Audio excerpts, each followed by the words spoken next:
Okay, let's unpack this. Imagine a cyber attack so huge, so widespread, it doesn't just hit one company, it actually takes down massive parts of the internet.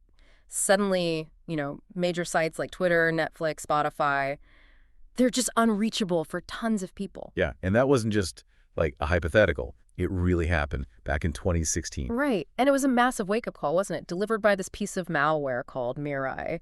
It really showed everyone just how vulnerable all those connected devices we have around us actually are. Exactly. And the thing about Mirai is the story didn't stop back then. That attack, yeah, it put Mirai on the map big time. But the threat itself, still very much here. It's constantly changing, adapting. That persistence, that's what makes it so interesting and frankly pretty concerning. Mm-hmm. And that evolution, that's really what we want to dig into in this deep dive.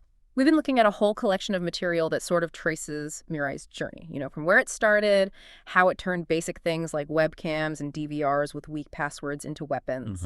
The easy targets first. Exactly. All the way up to now, where its variants are exploiting really complex critical flaws, things you find in big enterprise software, devices you'd think would be way more locked down. And that shift is, well, it's really significant, isn't it? It shows that attackers aren't just sticking to the low-hanging fruit, the weak passwords anymore. They're building in some pretty sophisticated exploit techniques now. Right. So our mission here is to pull out the key insights from all this information. We want to get a really solid handle on what Mirai actually is, fundamentally, how it works behind the scenes, explore these newer, sometimes surprising ways it's getting into systems, look at the real-world impact, which can be devastating, and crucially, talk about what you can actually do to defend against it. Think of it as a way to get up to speed quickly on a threat that's, well, complex, definitely persistent, and keeps changing. And it affects pretty much everyone now. Yeah, because understanding this stuff isn't just for the tech pros anymore, is it? I mean, we're all so connected, whether you're managing IT for a company, writing code, or just, have a bunch of smart gadgets in your house. Right. This knowledge is becoming essential. We're going to try and break down the technical bits, cut through the jargon, make it clear, and hopefully engaging for you. Okay. And before we dive right in, we do want to thank our sponsor. In a world facing these kinds of complex, constantly shifting cyber threats like the botnets we're talking about today, having that foundational security really is paramount. Those basic but absolutely essential layers protecting your critical stuff. Couldn't agree more. Stonefly is a leader in enterprise storage, backup, and disaster recovery solutions. They also specialize in AI storage and cloud solutions. So if you're looking for secure, genuinely ransomware-proof storage, that kind of bedrock protection for your data, Stonefly offers solutions like air-gapped and immutable storage. These are really designed to keep your data safe, even if other parts of your system get hit. That air gapping and immutability are key features against ransomware, definitely. Absolutely. So if you need robust storage security, you can contact sales at stonefly.com to schedule a demo. See how they can help protect your critical information. Okay, let's start with the basics then. What is Mirai? At its core, what's its purpose from an attacker's point of view? Okay, so at its most fundamental level, Mirai is a type of malware. Yeah. And it's designed specifically to target Internet of Things devices, IoT devices. Right, all those connected gadgets beyond just computers and phones. Exactly. Everything from your home router, smart cameras, those digital video recorders or DVRs, smart thermostats, even, some smart appliances now. That whole category. And it targets them to build, like, an army. Is that the idea? That's a good way to put it, yeah. Mirai's main goal is to infect these devices, take them over, and then group them into this huge distributed network of compromised machines, all under the attacker's control. And that network. That's what we call a botnet. Okay, a botnet. And once they have this botnet, what do they do with it?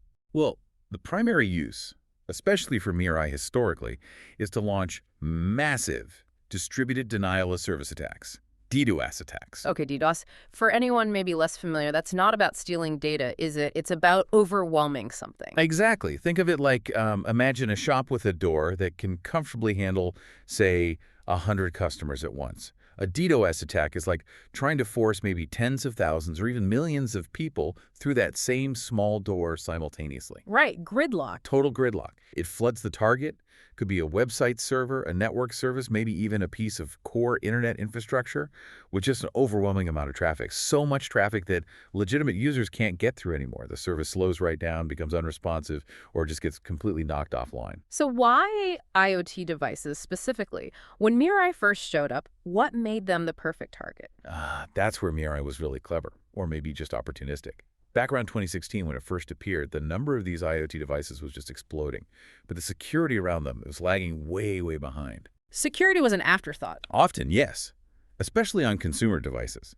Many shipped with really weak, easily guessable default security settings. We're talking usernames and passwords, like admin or root and 12345, stuff like that. Things people rarely change. Almost never change them. And these credentials were often hard-coded or just left as default. Plus, unlike your laptop, which might get security updates and has antivirus, most IoT devices back then, they had very little built-in security, and firmware updates were rare, if they happened at all. So they were just sitting ducks, basically, exposed online. Completely. Often directly connected to the internet, easy to find if you just scanned for them. So you had this huge, insecure landscape of millions, maybe billions of devices. It was the perfect breeding ground for something like Mirai.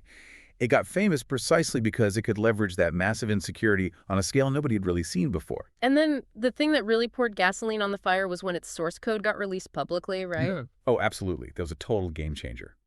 Late 2016, the original author just dumped the source code onto a public hacking forum. Why would they do that? Hard to say for sure. Maybe to brag, maybe to disappear, maybe to cause more chaos. But the effect was it basically democratized building IoT botnets. It wasn't just one group's tool anymore. Anyone with some basic coding skills could grab the Mirai code, tweak it, customize it, and build their own botnet. Wow. And that led to this explosion of different Mirai variants. Different criminal groups picked it up, adapted it, maybe targeted slightly different devices or vulnerabilities. That open sourcing, that's the core reason Mirai is still such a persistent, evolving threat today. The basic blueprint is just out there for anyone to use and build on. It's like releasing a weapon design into the wild. Pretty much the Cypher equivalent, yeah. So, okay, let's get into how it actually works. The basic mechanics. How does it find these devices, infect them, and then, control them? Right, the nuts and bolts. Okay, the basic architecture has a few main parts working together. It usually starts with the scanning module. This is how the botnet finds new recruits, basically. Looking for victims. Exactly. Bots that are already infected or sometimes dedicated servers are constantly scanning huge chunks of the internet. They're looking for IoT devices with specific services open, particularly Telnet that usually listens on port 23 or 2323, and also SSH on port 22. Telnet especially is an old protocol, often insecure, gives you command line access. Lots of older or poorly configured IoT devices just left it wide open. And the scanner isn't just looking for the open door, it's trying the keys. Yes, exactly. Once it finds an open Telnet or SSH port, the scanner starts trying to log in. It uses brute force, essentially, with a built-in list of common default usernames and passwords. Admin, root passwords, all those usual suspects. If it finds a device where one of those combos works, boom, it's got initial access. Okay, so it's in. What happens next? That brings us to the infection module. Once it's logged in, the bot runs a very small, lightweight script on the device it just compromised.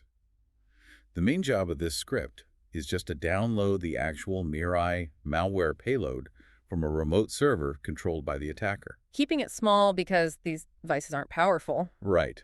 Many IoT devices have limited processing power, limited storage. So the Mirai payload itself has to be pretty small and efficient. And isn't there something important about where it runs, not on the hard drive? Yes, that's a key characteristic, especially of the original Mirai. The main malware payload often runs primarily in the device's volatile memory, the RAM, instead of writing itself permanently to the flash storage or disk. So it's sneakier for security tools that scan files. It can be, yeah. Makes it harder to detect if you're just looking at the file system. But wait, if it's only in RAM, does that mean just rebooting the device gets rid of it? Temporarily, yes. If you just power cycle the device, unplug it, and plug it back in, that clears the RAM and the malware is gone. However, and this is really key to why it's so persistent, if you haven't fixed the reason it got infected in the first place, like that weak default password or the open Telnet port, the device is still vulnerable. So it just gets reinfected? Almost immediately, usually. Because remember that scanning module? It's constantly sweeping the internet. It'll likely find that vulnerable device again very, very quickly and just reinfect it. It becomes this continuous cycle. Scan, infect, maybe the user reboots it, scan again, reinfect again, Yeah. over and over, unless the vulnerability is fixed. It's like a recurring cold if you don't, boost your immune system. Yeah, it's a great analogy. The device is vulnerable, gets sick, gets better with a reboot, then catches the same cold again because the underlying weakness is still there. Another interesting point, Mirai variants often have code to actively look for and remove other malware they find on a device they infect. They want sole control of that compromised device, that bot. It's like turf warfare. They kick out any rivals to make sure they have exclusive use of the resources. Okay, so the bots find victims, they infect them. How are they actually controlled? How does the attacker tell them what to do? That's where the command and control server comes in, the C2 server. Think of it as the central headquarters for the botnet. When a device gets infected, one of the first things it does is report back, or phone home, to the C2 server. It registers itself as a new bot available for duty. So the C2 keeps a list of all the active bots. Exactly. It manages the whole network. Then, when the person running the botnet wants to launch an attack, usually that DDoS attack we talked about, they send the command to the C2 server. The C2 server then relays that command out to all the bots currently connected, and the bots all execute the attack simultaneously against the target specified in the command. A coordinated assault. And what about that self-spreading part you mentioned earlier? Yeah, that's often built right in. The infected devices aren't just sitting there waiting for attack orders. A core part of the malware's job is usually to turn the device it just infected into another scanner. So each new bot joins the scanning effort. Ah, so the botnet grows itself. Exactly. Each victim becomes an attacker and a recruiter, constantly looking for more vulnerable devices to bring into the fold. It's designed for continuous expansion. Okay, so that's the foundation. Scanning for default logins, infecting into RAM, phoning home to a C2, and then spreading itself. But you said earlier that Mirai has evolved way beyond just going after those simple passwords. This is where it gets, well, maybe more concerning for bigger organizations. It really does. And it shows how adaptable cybercrime is. Look, that weak password method, it still works, unfortunately, because there's still tons of unsecured devices out there. But attackers are always looking for, better, more reliable, more powerful ways to break in. And that's led to Mirai variants starting to use complex software vulnerabilities, specifically remote code execution flaws, RCEs. Remote code execution. That sounds serious. It is. An RCE vulnerability is like the holy grail for an attacker. It means they can run their own code on a vulnerable system remotely, often with high privileges, without needing a password, without tricking a user. It just bypasses that initial authentication step completely. So instead of picking the lock, they've found a flaw in the door frame itself that lets them just walk in. That's a perfect analogy. And we've seen Mirai variants weaponize RCE flaws in all sorts of systems, big enterprise software, specific types of IoT hardware. Let's maybe walk through a couple of key examples from the material we looked at. They really show this evolution. Okay, good idea. Let's start with one that hit a really widely used platform, Spring4Shell. That's CVE 2022-22965, right? Related to the Spring framework. Yes, exactly. The Spring framework. I mean, it's huge. It's this massive open source framework that developers all over the world use to build Java applications, especially big enterprise level ones, web apps, microservices, you name it. So it's foundational for a lot of businesses. Absolutely. Which means a serious vulnerability in its core parts, well, it can have a really wide impact. And Spring4Shell was a serious RCE flaw. Oh, yeah. It specifically affected a component called Spring Core. But, importantly, it only happened under certain specific conditions. It wasn't like every Spring app was instantly vulnerable. Okay, what were those conditions? You generally needed to be running on Java Development Kit version 9 or newer, typically deployed on an Apache Tomcat server, using certain Spring libraries like Spring Web MVC or Spring WebFlux. And crucially, the application had to be doing something called Spring parameter binding, specifically binding request data to complex Java objects, not just simple strings or numbers. Also, it usually needed to be packaged as a standard WAR file, and the server needed a writable file system in the web deployment area, like the standard web apps or root directories in Tomcat. Okay, that sounds like a specific list, but maybe not that uncommon in the real world. Not uncommon at all in many enterprise setups. So, the flaw itself. It was down to how Spring handled binding data from incoming web requests to those Java objects. Under these specific conditions, it turned out you could manipulate this binding process to gain access to sensitive internal parts of the running application. Things you shouldn't be able to touch from the outside. Exactly.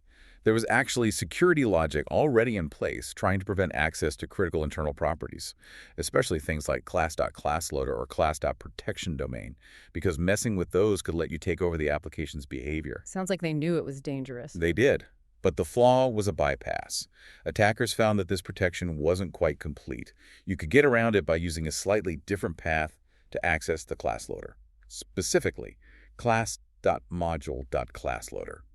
By tweaking properties through that path, they could gain this unexpected, dangerous control over the application's internals. Okay, so they found a loophole in the protection. How did they use that loophole to actually run their own code on the server? Right, so the most common technique seen in attacks involved messing with a specific part of Apache Tomcat, which, as we said, often hosts Spring apps.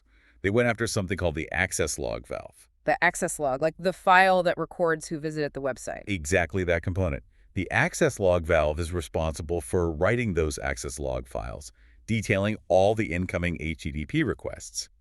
The attackers, using the Spring4Shell vulnerability, found they could change the settings of this logging component while the application was running. They could change how it logs things. Precisely. They could change where the log file was written, and crucially, they could control what got written into that log file. This is the clever part. They basically tricked the server into writing a malicious file for them. Specifically, a small web application called a JSP web shell. A web shell that lets them run commands later. Bingo. A web shell is just a piece of code sitting on the web server that gives the attacker a way to execute commands remotely, usually just by visiting a specific URL in their browser. So they used the Spring4Shell flaw to manipulate the logger into writing this web shell file into a directory that the web server could access, like the main web root. So the attack wasn't injecting code directly, but using the vulnerability to make the server write the malicious code for them. That's a really good way to put it. They use the RCE power from Spring4Shell to run commands on the server, but often the first command was just setting up this web shell deployment. It was usually a staged process. Can you walk us through those stages? How did it actually work? Sure. Stage 1 was sending a specially crafted web request, usually a POST request, to the vulnerable Spring application. This request didn't look normal. It contained specific HTTP headers and manipulated parameters designed to target and change those access log valve properties we mentioned. So the malicious instructions were hidden inside what looked like a normal web request. Kinda, yeah, exploiting the parameter binding. Then stage 2 is where the server processed this malicious request. The vulnerable Spring code interpreted the parameters, and the attack changed 5 specific settings of the access log valve: pattern, suffix, directory, prefix, and file date format. Okay, 5 settings. What did changing each one achieve? Okay, so changing pattern was key. It let them tell the logger to include content from other HTTP headers in the log entry headers that the attacker controlled. They used special codes like proceedy and proceedy to pull this data, so they put their actual JSP web shell code inside these custom headers in their initial request. Sneak. Very. And manipulating the pattern made the logger write that header content, the shell code, into the log file. Then suffix was set to JSP, so the resulting file would be treated as an executable JSP page by Tomcat. Directory was set to a web-accessible path that the application could write to, often web apps root on Tomcat. Prefix set the first part of the file name, something predictable like Tomcat War, and file date format was sent to an empty string. Normally, Tomcat adds a timestamp to log files. Setting this empty meant the file name was exactly tomcatwar.jsp, making it easy for the attacker to find later. Wow. Okay, so let me see if I got this. They send one weird request. It uses the Spring4Shell flaw to change 5 logging settings. These changes make the server write the attacker's code from the request headers into a file named tomcatwar.jsp located in the public web directory. You nailed it. That's exactly the process. And once that tomcatwar.jsp file was successfully written, stage 3 was easy. Remote command execution. The attacker just needed to browse to the URL for that file, like http://victim-server-ri.8080tomcatwar.jsp. They could then pass commands as parameters in the URL, like adding .cmd-wami or .cmdls. The JSP shellcode would execute that command on the server and send the output back in the web response. That is a seriously sophisticated multi-step attack chain. And how did Mirai get involved with this? Were they using Spring4Shell to spread? Yes, this is where we see Mirai adapting its infection methods. Security researchers watching real-world Spring4Shell attacks saw attackers using the access they gained from that web shell specifically to download and run Mirai botnet malware. So Spring4Shell was the door opener, and Mirai was the payload they dropped inside. Exactly. The command executed via the web shell would often be something like go to the TM directory, use ridgeget, a command line download tool, to grab a Mirai binary from a malicious server online. Often these servers would host versions for different CPU types like x86, ARM, etc. Then use Crmod to make the downloaded file executable, and finally just run it. Sometimes they'd even pass an argument to the bot, like Spring4Shell, to track how it got infected. So a complex RCE vulnerability in major enterprise software being used as an entry vector, followed by dropping a Mirai bot. That's a huge leap from just guessing default passwords. It absolutely is, and the researchers found evidence of dedicated malware servers set up just to host these Mirai variants and helper scripts, like a wget.esh script, to automate the download and execution based on the victim's architecture. It really shows how modular modern attacks are chaining different exploits and malware together. Okay, so that covers exploiting a major Java framework. But you mentioned Mirai variants weren't just stopping there. They were also targeting security platforms themselves. That's right. Which brings us to another really concerning case study, a critical vulnerability found in the Wazuh SIEM platform. That was CVE 2025-24016. Wazuh SIEM. What exactly is that and why target it? So Wazuh is a very popular open source SIEM. SIEM stands for Security Information and Event Management. These systems are like the central nervous system for a security team. They collect logs, events, alerts from all over the network servers, laptops, firewalls, everything. Then they analyze all that data to spot potential threats, track suspicious activity, and help responders deal with incidents. They give you that centralized view of what's happening security-wise. Okay, so compromising the SIEM, that's like blinding the security guards and taking over their control room. Exactly. It's a massive prize for an attacker. Yeah. And this specific vulnerability in Wazuh was rated critical CVSS score 9.9 out of 10. It affected several versions, from 4.4.0 up to 4.9.0. Wow, 9.9 is almost perfect. What was the technical flaw? The core issue was something called unsafe deserialization. It happened in a part of Wazuh called the Distributed API, or DAPI. Now, serialization is taking data structures or objects and converting them into a format, like JSON, that can be easily stored or sent over a network. Deserialization is the reverse, taking that JSON data and turning it back into a live object in the program. Okay. The problem was in a specific function in the DAPI called a Wazuh object. This function took incoming JSON data, but it dangerously used Python's built-in evil function on parts of that input, specifically on values found in class and args parameters within the JSON. And evil's bad because it just runs whatever code you give it. Precisely. The evil function in Python takes a string and executes it as Python code. If an attacker can control the string that gets passed to evil, they can make the system run basically any Python code they want. In this Wazuh case, by sending specially crafted JSON input with malicious Python commands hidden inside those class and args fields, an attacker could trick the evil function into executing those commands on the server running the Wazuh API. Like that simple example Payload mentioned. Yeah, the proof of concept was something like unhandledx.class.os.system, args, touch TBK. When the vulnerable function tried to evil that, it effectively ran the command OS system, touch TPON, which just creates an empty file named twoned in the TPO directory. Just to prove it works. Right. But instead of touch TBON, an attacker could easily put a command in there to download and execute Mirai, or create a backdoor user account, or deploy ransomware. Anything the user running the Wazuh DAPI service had permission to do. That is incredibly dangerous. What did an attacker need to do to actually exploit this? Could they just hit any Wazuh server? No, they needed access to the Wazuh API first. Now, in a secure setup, that API shouldn't be exposed directly to the internet. But attackers might find ways in maybe through another compromised machine on the network that can talk to the API, or maybe they find an API endpoint that was accidentally exposed, or maybe they guess or steal weak credentials for the API itself. The proof of concept targeted a specific API endpoint called runas. And if they did successfully compromise the SIEM using this, the impact sounds huge. Devastating. Getting RCE on the SIEM server gives the attacker full control over it. They can install malware, steal sensitive data, like all those security logs it collects, change configurations, set a persistence. Even worse, the SIEM server often has connections to other systems and monitors, so it can become a perfect launchpad to move laterally deeper into the organization's network. And they could mess with the security monitoring itself? Yes, that's perhaps the most critical part. They could disable alerts that might detect them. They could delete logs showing their own malicious activity. They could change the detection rules to ignore their tools and techniques. Essentially, they can blind the defenders while carrying out the rest of their attack. It makes detecting the breach and figuring out what happened incredibly difficult. And Mirai campaigns were seen using this Wazuh flaw, too. Yes, absolutely. Attackers were observed exploiting this critical Wazuh vulnerability specifically to add those compromised SIEM servers to their Mirai botnets. Another example of leveraging a high-impact RCE. Okay, so we've got enterprise Java frameworks, critical security infrastructure. Where else have these evolved Mirai variants been showing up? Another recent target, bringing us back towards IoT devices but more specific ones, has been digital video recorders, DVRs, used for surveillance.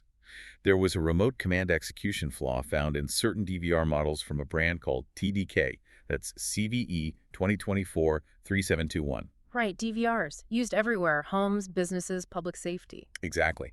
Compromising them isn't just about privacy, though that's a big concern.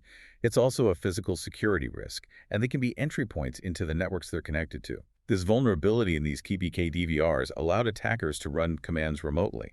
How did they exploit this one? Was it similar to the others? The method described involved sending a specific POST request to the DVR's web interface. The URL path ended with device.rsp.opd seasons in CMD, and the attackers simply embedded the commands they wanted to run directly into that CMD parameter in the URL. Ah, so just injecting commands straight into a URL parameter that the device wasn't properly checking. That appears to be the case, yes. And the commands they embedded often formed a small shell script. The purpose of this script, pretty much the same end goal as with Spring4Shell download and execute a malicious binary. Another downloader script. Right. The script would typically navigate to a temporary directory like temp, use redocket to fetch a Mirai binary from the attacker's server, make it executable with shmod 777 sane, and then run it, often passing an argument like TBK so the botnet controller knew this bot came from a compromised TBK device. And since DVRs often use different processors, like ARM, the Mirai binary had to be specific. Yes, that's a key detail. The script downloaded an ARM32 binary because these particular TBK DVRs commonly use that ARM architecture. It shows the attackers are prepared. They have Mirai compiled for various CPU types ready to go, covering the diverse landscape of IoT and embedded systems. Did the analysis of this DVR targeting Mirai show any new tricks, anything beyond just downloading the bot? It did, actually. Researchers found this variant was using several techniques to try and evade analysis. For instance, it used RC4 encryption to hide important strings inside the malware code, things like the C2 server address or commands it might use. Makes it harder for someone just looking at the code to figure out what it does. Obfuscation. Exactly. And to make it even trickier, the key needed for the RC4 decryption was itself encrypted using a simple XOR cipher. So you had to decrypt the key first, then use that key to decrypt the important strings, multiple layers. Trying to slow down the researchers. Definitely. It also included anti-VM and anti-emulation checks. These are bits of code designed to figure out if the malware is running inside a virtual machine or an emulator, the kind of safe sandbox environments researchers use to analyze malware. How does it check that? It might look for specific processes associated with virtualization software, like VMware or QEMU ARM. Or it might check file paths, like is its own code running from a directory that only exists on a real device, or somewhere weird that suggests an analysis setup. If it thinks it's being watched in a sandbox, it might just shut down or behave differently to avoid revealing its true purpose. Wow, a real cat and mouse game built right into the malware. What about the scale? How many of these DVRs were potentially vulnerable? The analysis mentioned a pretty alarming number, potentially over 50,000 of these TBK DVR devices were exposed online and possibly vulnerable. That's a huge potential pool of bots if an attacker can successfully exploit them. A massive attack surface. And the risks from compromising DVRs, you said, are twofold. Absolutely. There's the direct privacy risk someone could potentially access live or recorded surveillance footage. But in the Mirai context, the bigger risk is that each compromised DVR is another soldier in the botnet army, ready to launch DDoS attacks. And, maybe more worryingly, each one is a potential foothold inside a network. An attacker could use a compromised DVR as a pivot point to try and move laterally and attack other, perhaps more valuable, systems on that same network behind the firewall. So that cheap camera system could become the entry point for a major company breach. It's entirely possible. So looking back, the path of Mirai, or at least its code and the techniques it pioneered, has gone from these simple password guesses on home routers to exploiting complex RCEs in major enterprise software like Spring and Wazuh, and even adding sophisticated anti-analysis features to go after specific IoT devices like these DVRs. It really shows how adaptable these threats are. They just shift to attack whatever surface presents itself. It's a classic example of the cybersecurity arms race, isn't it? As defenders get better at stopping one method, like default passwords, the attackers just pivot and find the next weakness, whether it's a complex flaw in new software or just a forgotten, unpatched device. Okay, let's zoom out a bit then. We've seen how Mirai works, how it's evolving. What's been the real-world fallout from these kinds of large-scale botnet attacks? We kicked off mentioning the DIN attack in 2016. That seems like the defining moment. Yeah, the DIN attack in October 2016, it really is still the poster child for Mirai's potential impact and the danger of weaponized IoT devices. DIN, back then, was one of the biggest providers of domain name system services in the world, DNS. Yeah. DNS, that's like the phone book for the internet, right? Translates website names into IP addresses. Exactly. You type in google.com, DNS finds the right IP address for your browser to connect to. If DNS goes down, you can't reach websites, even if the websites themselves are fine. And tons of major sites relied on DIN for that. Huge names. Twitter, Netflix, Reddit, Spotify, Amazon, PayPal, the PlayStation Network, Airbnb. The list goes on. They all use DIN's infrastructure. The attack on DIN wasn't just one hit. It was multiple ways throughout the day. And it caused a massive disruption to internet access, making all those sites unavailable for huge numbers of users, especially across North America and Europe.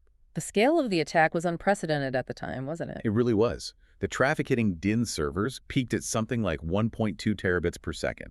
Just an unimaginable flood of junk traffic generated by primarily Mirai-infected IoT devices like cameras and routers. Trying to push 1.2 terabits through their systems must have just broken them. Completely overwhelmed them. They simply couldn't process the legitimate DNS requests anymore.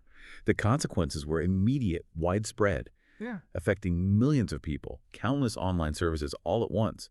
That attack really hammered home how interconnected everything is, how fragile parts of the internet's infrastructure could be, and the sheer power you could get from harnessing millions of insecure little devices. It forced a global conversation about IoT security. So beyond that massive public disruption, what are the broader impacts on organizations, either those targeted directly by DDoS or even those whose devices get roped into a botnet? Well, for the organization that's the target of a huge DDoS attack like that, the fallout is severe. First, there are the direct financial losses, lost sales if you're e-commerce, lost productivity, the costs of trying to fight off the attack and recover your systems. Then there's the reputational damage. If your service is down, customers lose trust.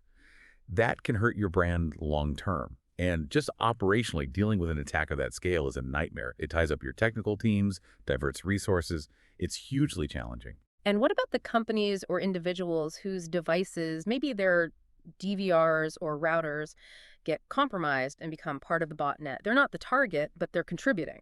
Even if their own services aren't directly attacked, having their devices compromised is still a big problem. It exposes them to potential liability. Their network bandwidth is being misused. And most importantly, it's a giant red flag that their security is weak. It means their defenses, their network segmentation, maybe their patching processes. Something needs urgent attention. It's a sign they've been breached. Attacks like DIN must have spurred governments and the industry into taking more concrete action, right? Beyond just saying, use better passwords. Oh, absolutely. The scale and visibility of the DIN attack especially was a huge catalyst. It became painfully clear that just hoping users would secure millions of different IoT devices wasn't going to cut it. We needed better frameworks, regulations, industry standards. So what kind of legal changes have we seen? Well, many countries already had cybercrime laws, but they've often been strengthened or clarified to specifically cover things like creating or operating botnets, launching DDoS attacks, distributing malware. In the U.S., you have the Computer Fraud and Abuse Act, the CFAA. In Europe, GDPR, while focused on privacy, has security requirements that can apply. India has its IT Act. Violating these can lead to serious consequences, jail time for individuals, massive fines for companies that are negligent. And any laws specifically targeting IoT security itself? Yes, that's been a newer development. In the U.S., there's the IoT Cybersecurity Improvement Act. It basically says if the federal government buys an IoT device, that device has to meet certain minimum security standards. Things like no hard-coded default passwords that can't be changed, and having a way to receive security updates. Trying to use government purchasing power to drive change. Exactly. The European Union has also been working on things like the Cybersecurity Act, which aims to create a certification framework for IoT products, sort of encouraging manufacturers to design security in from the start. Other places are trying different things too.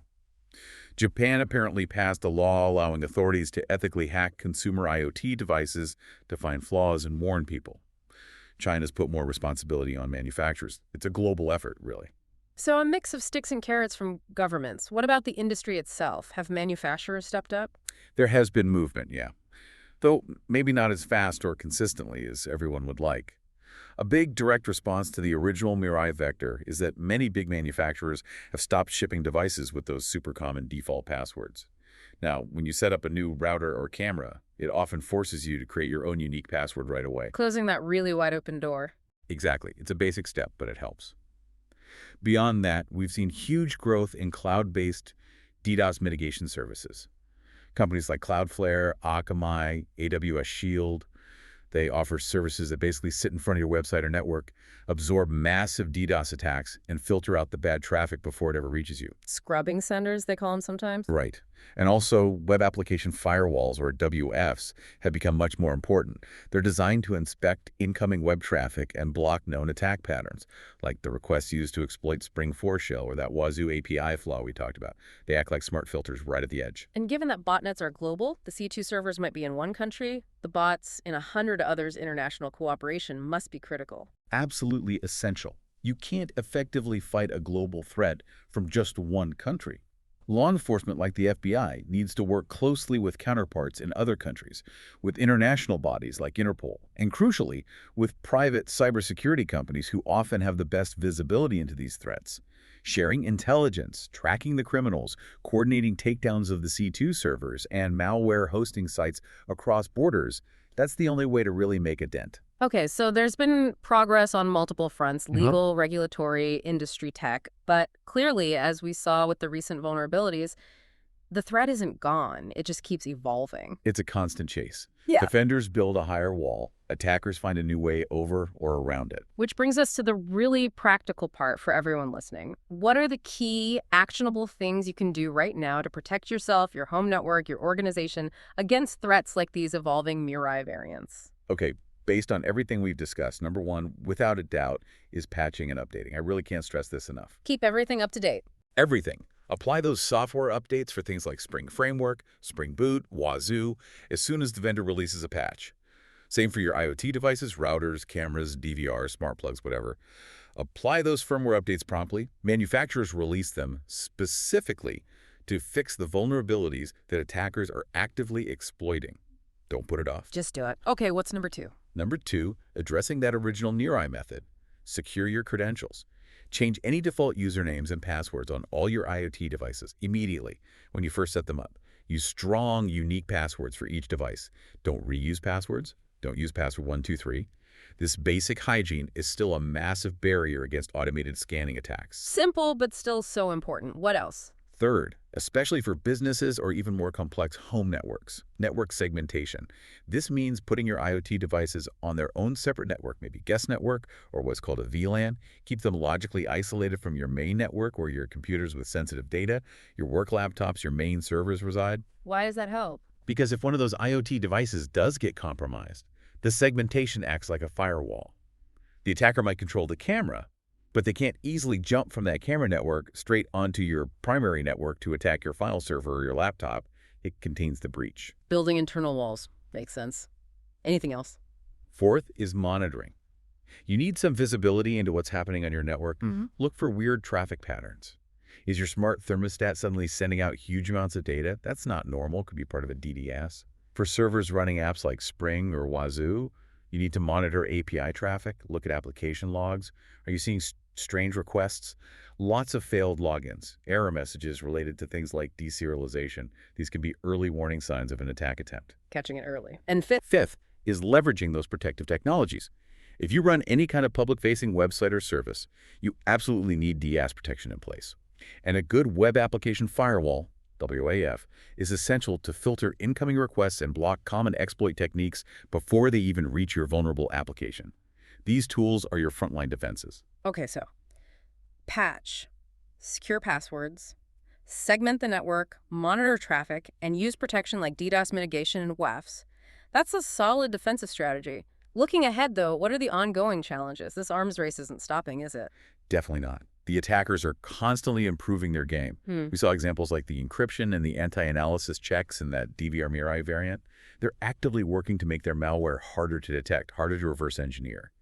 And they're incredibly fast at finding and weaponizing newly discovered vulnerabilities, whether it's in some old legacy IoT device or the latest enterprise software. And are there specific future threats people are worried about?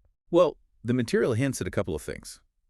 There's ongoing concern about the potential for AI-driven botnets in the future.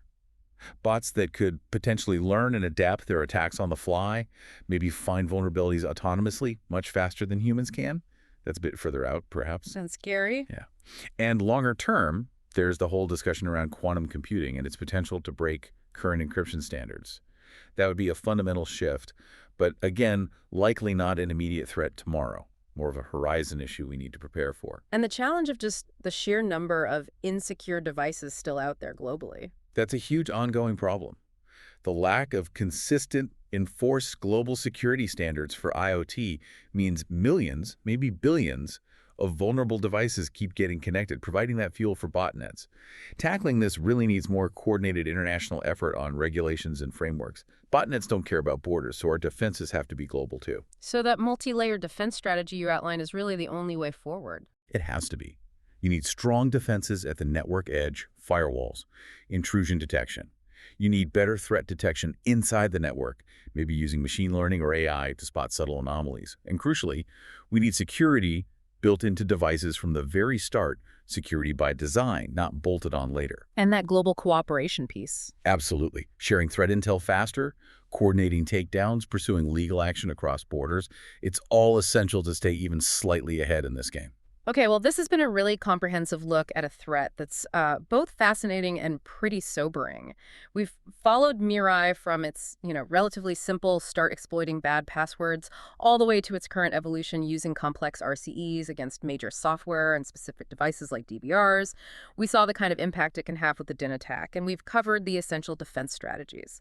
Yeah, I think the main takeaway is, while the big Mirai headlines might have faded a bit since 2016, the threat itself, or at least the adaptable code and the techniques, they're still very much alive and kicking. Those basic steps we talked about patching, strong, unique passwords, monitoring, segmentation, they're not just nice-to-haves. They are absolutely essential defenses against these kinds of constantly shape-shifting botnet threats. And it really drives home that point, doesn't it? That even though these attacks feel huge and distant, every single insecure device matters. That old router in your closet, the smart plug you bought on sale, the camera system at a small business. Each one adds to the global attack surface that things like Mirai feed on. Securing your own corner is actually part of the bigger solution. It really is a collective responsibility in a way. Which kind of leaves us with a final thought for you, Yuan. Given how fast these botnets jumped from exploiting simple password mistakes to weaponizing really complex flaws in enterprise software, how do we, as a society, make sure that security keeps pace? How do we ensure security innovation and adoption matches the speed of technology development and vulnerability discovery, not just in big companies, but across all the connected devices flooding into our lives? That feels like the critical ongoing challenge, doesn't it? It's a massive challenge, and one that needs constant vigilance and adaptation from everyone. Indeed. And speaking of vigilance and solid foundations, we want to thank our sponsor one last time, Stonefly. As we've discussed throughout this deep dive, having that strong base, that fundamental security, is just non-negotiable when you're facing threats like Mirai. Foundational security is key. Stonefly is a leader in enterprise storage, backup, and disaster recovery, and they also focus on AI storage and cloud solutions. They offer truly secure, ransomware-proof storage options like air-gapped and immutable storage designed to give you that bedrock protection for your data, even when other things go wrong. Those features are critical in today's threat landscape. So if you need that kind of robust security for your critical storage infrastructure, definitely reach out to them. Contact sales at stonefly.com to schedule a demo. Well, thank you for joining us for this deep dive into the ever-evolving world of the Mirai botnet. Until next time.